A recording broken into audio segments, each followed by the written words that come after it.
Kita mengenal ada kelompok-kelompok di dalam kehidupan kita. Ada orang yang berkelompok karena pengalaman, misalnya kelompok barisan sakit hati. Mereka punya pengalaman yang sama, mereka membuat kelompok. Lalu ada kelompok berdasarkan status sosial. Ada juga kelompok berdasarkan agama dan sebagainya dan sebagainya. Sifat dari kelompok-kelompok itu ada dua. Yang pertama bersifat eksklusif dan yang kedua bersifat inklusif. Kelompok yang eksklusif adalah kelompok yang tidak bisa dimasuki oleh orang lain selain memiliki kriteria-kriteria khusus. Sementara kelompok yang inklusif adalah kelompok yang sangat cair, yang dapat dimasuki oleh siapapun juga, dan anggotanya pun boleh pergi kapan saja. Dalam bacaan Injil yang baru saja kita dengar, kita melihat betapa Yohanes merasa bahwa dirinya adalah bagian kelompok yang sangat eksklusif.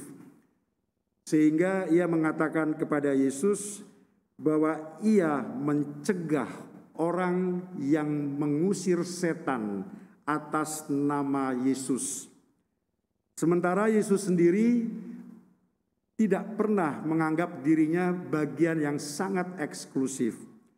Justru ia hadir sebagai bagian dari inklusivitas. Ia hadir karena ia membawa kerajaan Allah. Kita bisa membayangkan bagaimana kalau Yesus hadir sebagai bagian yang eksklusif, maka Allah pun akan menjadi sangat eksklusif. Maka ketika Allah menciptakan matahari, Dia hanya menciptakan hanya untuk kelompok tertentu. Dan kelompok yang lain tidak akan mendapatkan itu. Ketika Allah menciptakan udara, Ia hanya menciptakan untuk kelompok tertentu. Kelompok yang lain tidak. Maka Yesus mengatakan, janganlah kalian cegah. Mengapa? Karena Allah adalah Allah untuk orang yang hidup, bukan untuk yang eksklusif. Oleh karena itu, Paus Fransiskus juga pernah mengatakan demikian. Saya percaya kepada Tuhan dan Allah, tetapi saya tidak percaya hanya kepada Tuhan dan Allah yang Katolik. Karena tidak ada Allah yang Katolik, tidak ada Allah yang Buddhis, tidak ada Allah yang Hindu, tidak ada Allah yang beragama lain. Allah adalah Allah untuk setiap orang yang hidup.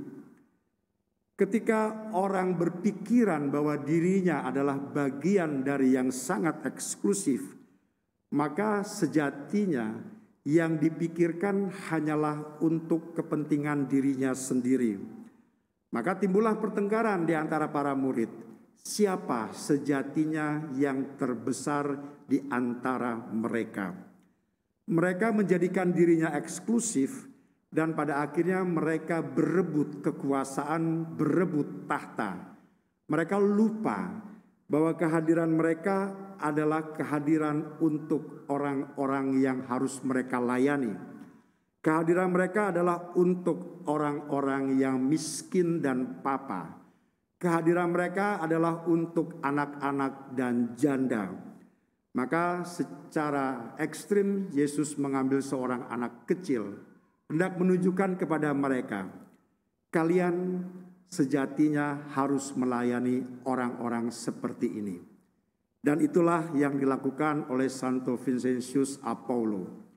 Baginya, mewartakan kerajaan Allah adalah ketika ia mampu berpihak kepada orang-orang yang tidak beruntung.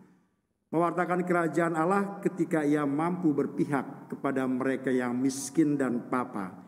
Mewartakan kerajaan Allah ketika ia mampu mengulurkan tangannya untuk mereka-mereka yang miskin.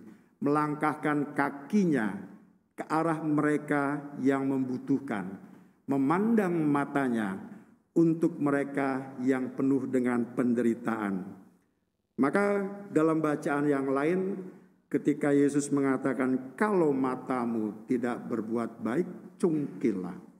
Kalau tanganmu berbuat dosa, penggallah. Kalau kakimu berbuat dosa, potonglah. Artinya jangan sampai bahwa iman kita sebagai seorang Katolik justru menunjukkan tidak kekatolikannya dengan mata kita, dengan tangan kita, dan dengan kaki kita.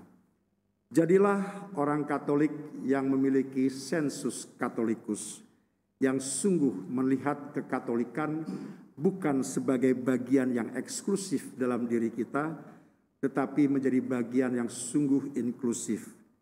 Itulah makna kekatolikan. Universalitas untuk setiap orang, untuk menggapai setiap mereka yang sungguh membutuhkan pertolongan kita.